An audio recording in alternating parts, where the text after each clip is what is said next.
Yes, Manong Ted at Arnold, magandang umaga po sa inyo at sa lahat ng inyong tagapakinig Mhm. at tagapanood. Sir Ariel, educate nyo naman po kami dito nga sa wellness leave para dito sa mga eligible na mga government officials and employees. Sino nga po ba itong mga eligible para dito sa wellness leave na ito? Okay, ito pong inisyu ng Civil Service Commission na nagbibigay ng karapatan, no, sa lahat ng government officials and employees sa lahat ng ahensya ng gobyerno na mag-avail ng 5 days na wellness leave sa buong isang taon ay bagong leave privileges po na ibinibigay nga po sa mga kawani ng pamahalaan. At ito po ay pwedeng i-avail ng lahat regardless of the status of appointment. So pwedeng ma-avail ng permanent, ng temporary, ng contractual, ng casual, coterminous at iba pa.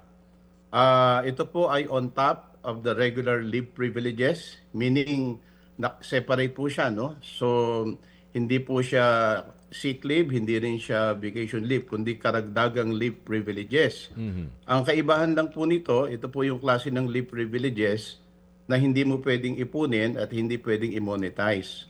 So ibig sabihin po, pag hindi nagamit yan sa buong isang taon, ay mapo-forfeit po yan, no? So hindi ho pwedeng idagdag yan sa susunod na taon.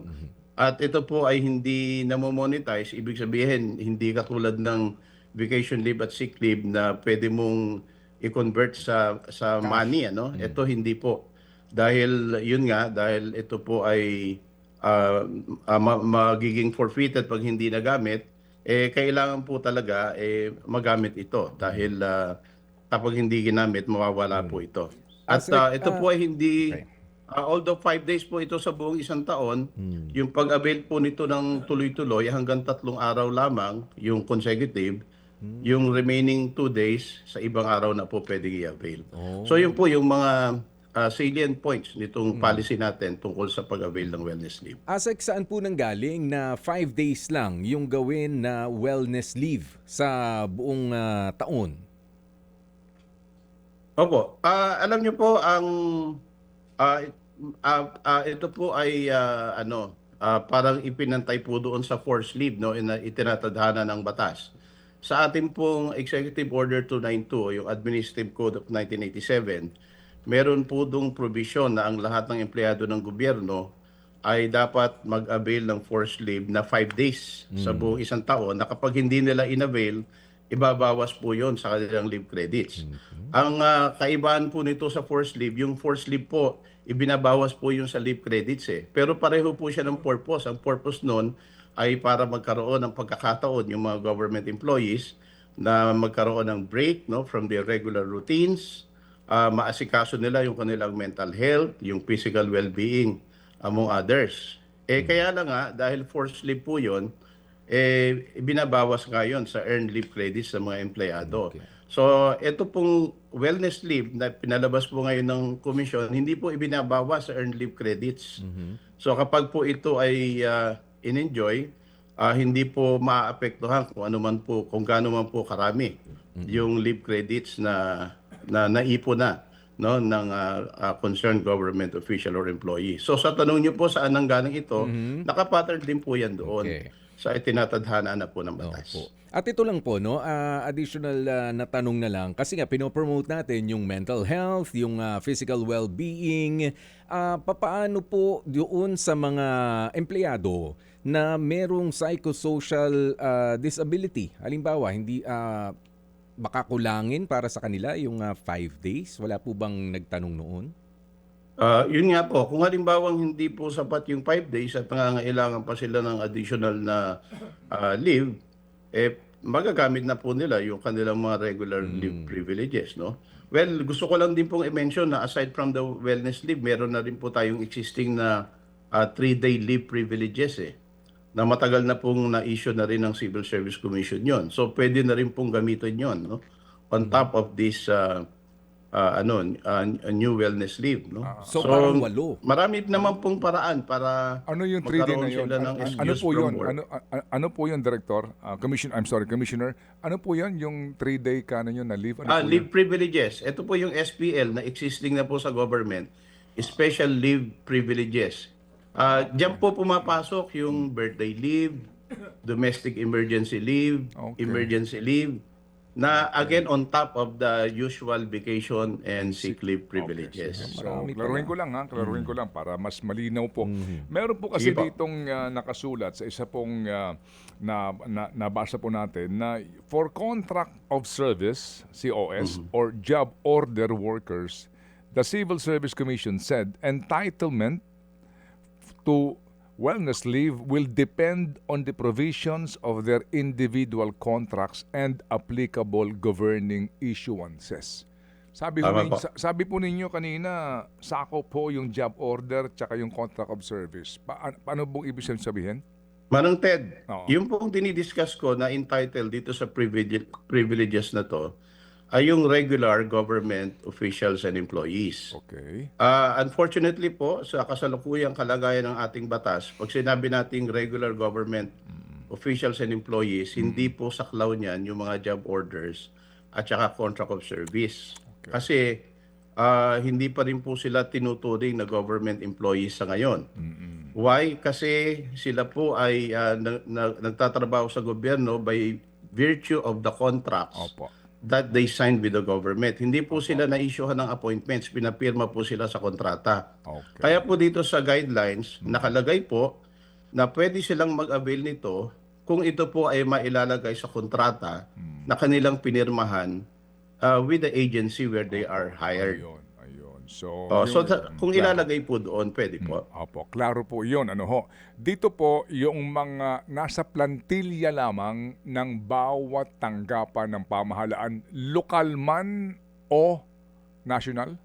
Tama po yun. Yan, okay. Basta po regular government officials and employees entitled po rito. Ayan. Kahit And nasaan po sila. kahit na po probationary yung status ng empleyado po, pero plantilla position o plantilla po yung kanya pong payroll? Opo. Manong Ted, i-clarify ko din, sa government po kasi, pag sinabi nating probationary yung status, actually, ang status of appointment ng permanent na.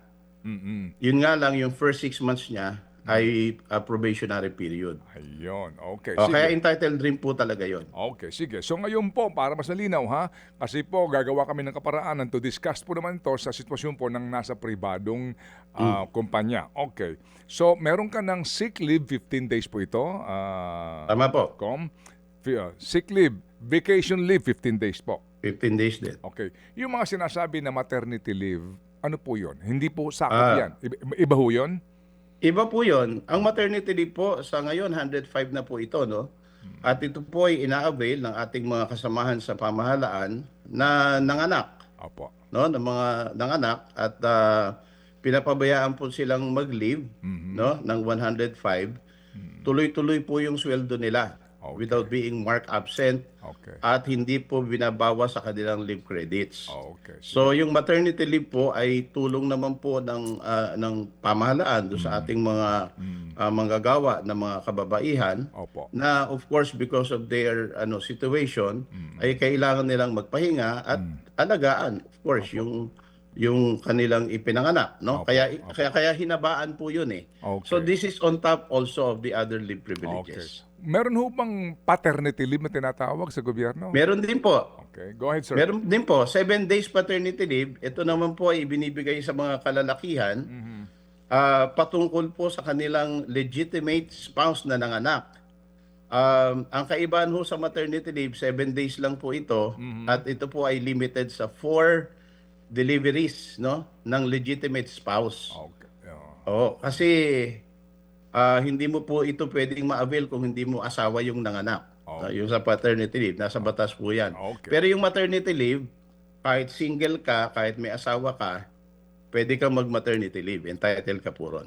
At kahit na ilan ng anak. Kahit ilang Yun. beses manganak, kahit ilang beses manganak sa loob ng isang taon, basta nanganak, entitled po yun sa maternity leave. Ayan. Yung paternity leave po, 7 araw lang. 7 working days. Yes. Oh, 7 legitimate araw wife. at limited po sa 4 deliveries Opo, sa ng apat legitimate lang, sa spouse. 4 lang na anak sa lehitimong iyong asawa. Okay, Yes. that's clear. Okay, maliban po dyan, wala na ho bang tinatawag na compassionate leave o sa mga namatayan, mga ganun po, wala na po.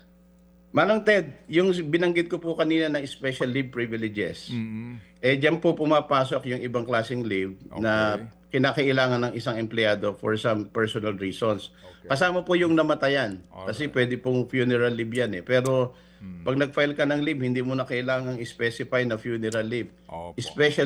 Special leave privilege. Okay na po yun. Basta yun po ay a maximum of 3 days in 1 year. Alright. So ito pong wellness leave, dagdag po ito na benepisyo. At dito po, hindi mo na kailangan ng certificate from a psychiatrist para sa iyong aplikasyon ng kaninyo, 3 araw straight na wellness leave at meron pa may pwedeng 2 araw po kung hindi mo makonsume nga yung buong 5 araw na ito. Go ahead, sir. Tama 'yun, Manong Ted, no? Dahil hindi po masyadong komplikado yung procedure sa pag-avail nito. Pag gagamit kayo ng application for leave, pupunta kayo doon sa column pertaining to others, no?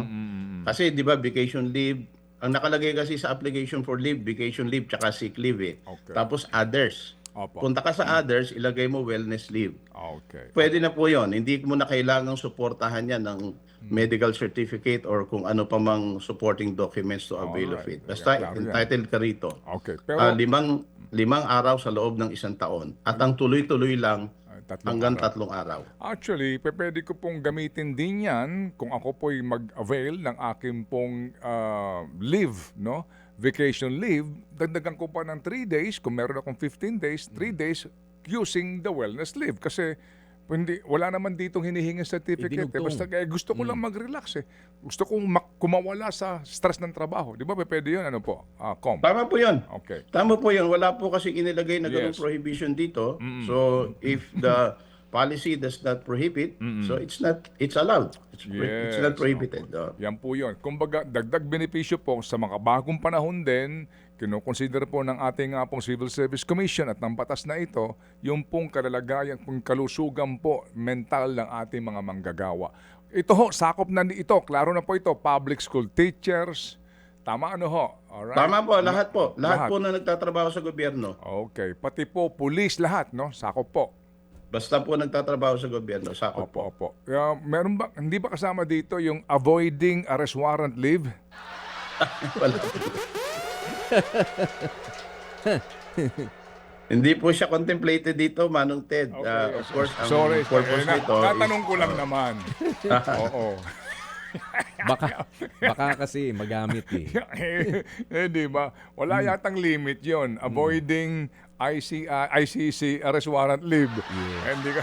Eto ang gobyerno ka. Oo, di ba? Natatawa lang dito si Commissioner. Pwede i-file yun? Namumula pat eh. Opo. Hindi, nambibiro lang po. Nambibiro lang Sige po po. ako. Okay, sige po. So, sa lahat po na may katanungan tungkol po dito o naman pong informasyon pa na gusto kong kunin sa civil service, sir, ano pong pamamaraan to contact, to reach you po, sir? Open po kami, no, kahit po sa website namin nakalagay po na yung mga contact numbers doon. Kung meron pa po silang mga katanungan tungkol dito, they can just reach us through those numbers. As a matter of fact, sa ngayon po, marami rin kaming natatanggap ng mga katanungan via email. At sinasagot naman namin po agad-agad, no? Dahil ito nga po kasi ay bagong issuance. Ini-expect naman po namin na maraming mga clarifications na kailangan gawin at maraming tanong na pwedeng manggaling sa ating mga kamanggagawa sa gobyerno. Nakahanda po kaming sumagot. Just reach us through the numbers that are indicated in our website. Alright. Kami po sa aming pong programa at himpilan po Assistant Commissioner Ronquillo, katuwang po ng Civil Service para po sa pagpapalaganap ng tamang informasyon tungkol po sa serbisyo sibil. Salamat na marami po, sir. Salamat po, Manong Ted, Sir Arnold. Opo, mabuhay. Thank you. Yun. Si Sir Ariel Ronquillo. Mga kapatid, brothers and sisters, saan ka pa? Dito na tayo sa totoo.